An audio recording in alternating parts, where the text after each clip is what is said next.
Criminal offense po yan. Criminal po yan, sir. Bilang engineer, alam nyo po yan.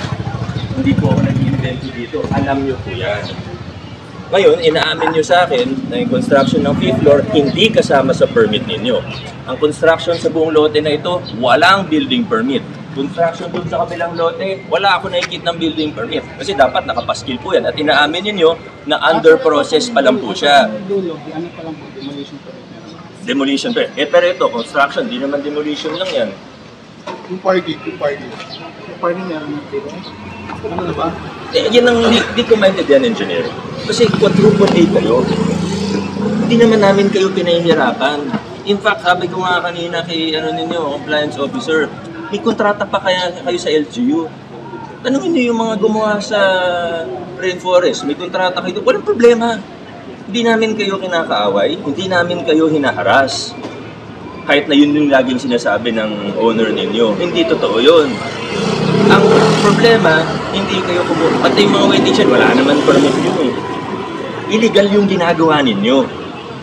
Kung legal kayo, walang problema. Kaso illegal yung ginagawa ninyo. Criminal offense ang ginagawa ninyo. Kaya may problema tayo. Naintindihan po ninyo, engineer. Makakarating po ba sa owner natin?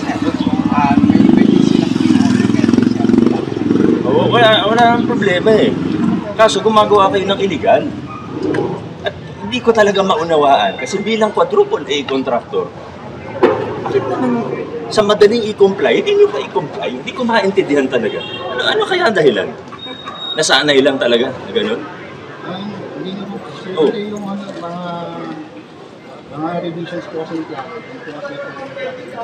Revision ng plano, wala pa nga nauuna yung construction nyo sa application eh. Wala naman excuse. Papagawa ako ng 4-story building. Kukuha ako ng permit, 4 stories. Okay naman. Tapos i-construct ko 5-6 floors. Ano yun? Kaya sumunod tayo sa batas. Lalo na ang malalaki dapat sumusunod sa batas. Ang mga excuse eh. Hindi naman mahirap. Negosyo nyo yan eh. Buti kung iba yung negosyo ninyo. Maintindihan ko pa, baka hindi kabisado. Paano hindi nyo kabisado? Quadruple A contractor kayo. Tapos, gagamitin nyo sa politika. Sasabihin nyo, hinaharas. Hindi. Sumunod tayo sa batas. Kahit kaibigan ko pa yan, kahit sarili ko pang pamilya yan, pag hindi sumusunod, kailangan mag-comply. Ayaw mag-comply, matigas ang mukha, kakasuhan namin. Ano gusto niyo mangyari ngayon? Sir, pinapatigil na po ng lalaki. Patigil namin po muna yung... Kung hindi ko papapuntahan. Kung hindi ko papuntahan mismo, hindi pa kayo titigil eh. Kasi napapuntahan ko na to. Pero kita ng sarili kong mata nung dumaan ako, may gumagawa. Kahit ako mismo tumistigo sa korte, okay lang. Hindi ko talaga maintindihan. Sana makarating sa owners natin. Kasi pinahintuhan na kayo eh. Hindi pa rin kayo huminto. Hindi nyo nire-respeto ang batas. Huwag nyo akong ako hindi ko kailangan na respeto ninyo. Pero respetuhin yung batas. Pangalawa, ang pamahalaan natin. Kasi may notice na eh. Nasabihan na kayo.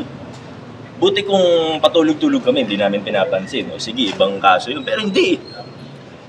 Sinabihan na naman kayo. Anyway, yun muna. Sana makarating sa owner natin. Wala tayong pinahihirapan. In fact, ako na nagsasabi, kung magkaroon kayo ng problema sa building official, kung lehitimo, legal, kumukuha kayo ng permit, nahirapan kayo, ako mismo tutulong sa inyo. Pero huwag kayong gumawa ng illegal. Maayos naman pagkakaan. Naunawaan niyo po, ano? Sige, maraming salamat po. Sige, thank you.